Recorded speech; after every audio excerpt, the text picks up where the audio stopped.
I don't follow a single spiritual path, not because I lack faith, but because I've learned to listen. I've been ordained. I'm Reiki attuned. I meditate. I believe in higher intelligence, sacred order, and something greater than the mind can fully grasp. And still, I don't belong to one God, one doctrine, or one tradition. I thank God. I thank the universe. I thank the Creator, not because I'm unsure, but because no single word has ever been big enough. Across cultures, humans have named the sacred in different ways, not because truth is fragmented, but because experience is. Some paths speak in symbols, some speak in silence, some speak through rituals, others through reason. Each one points, but none contain. I don't accept every teaching. I don't reject every teaching. I listen for resonance. I notice what brings clarity, grounding, and coherence into lived experience. My spirituality isn't about belief. It's about relationship. It's about staying present with mystery without needing to own it, and about evolving without hardening, about moving through life like a bird, adjusting the currents, not arguing with the sky. If you've ever felt spiritual without being religious, grounded without being rigid, curious without needing certainty, you're not lost. You're learning how to hold more than one truth without collapsing into any of them. And that is what this space is for.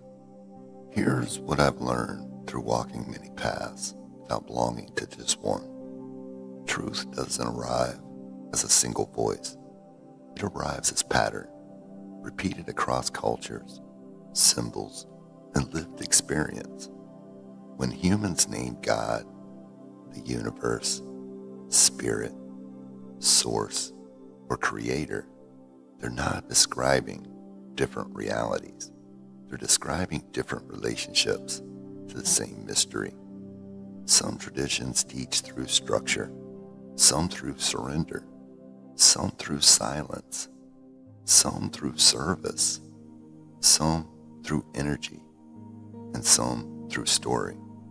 None of them are complete on their own, and none of them are wrong simply because they aren't universal.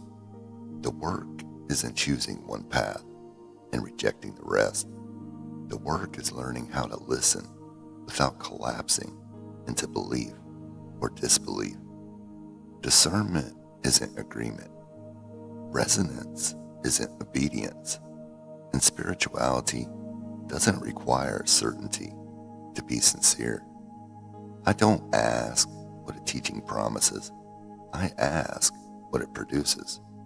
Does it bring clarity or confusion, grounding or escape, presence or performance?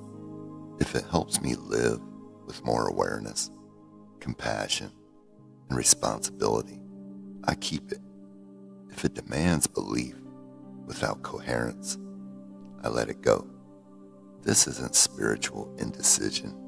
It's spiritual maturity, because the sacred doesn't need to be owned to be honored, and mystery doesn't need to be solved to be lived with integrity.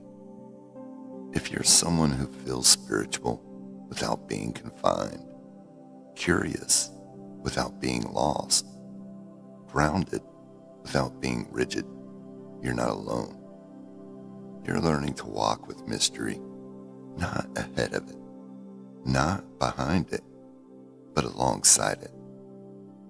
Don't forget to share, subscribe, and stay connected. And follow us for more grounding insights on spirituality, soul work, and the human journey. Thank you for joining us on Transcendental Harmony, sponsored by Tranquil Transcendence. Take care, everyone, and I'll see you in the next episode. Until then, namaste.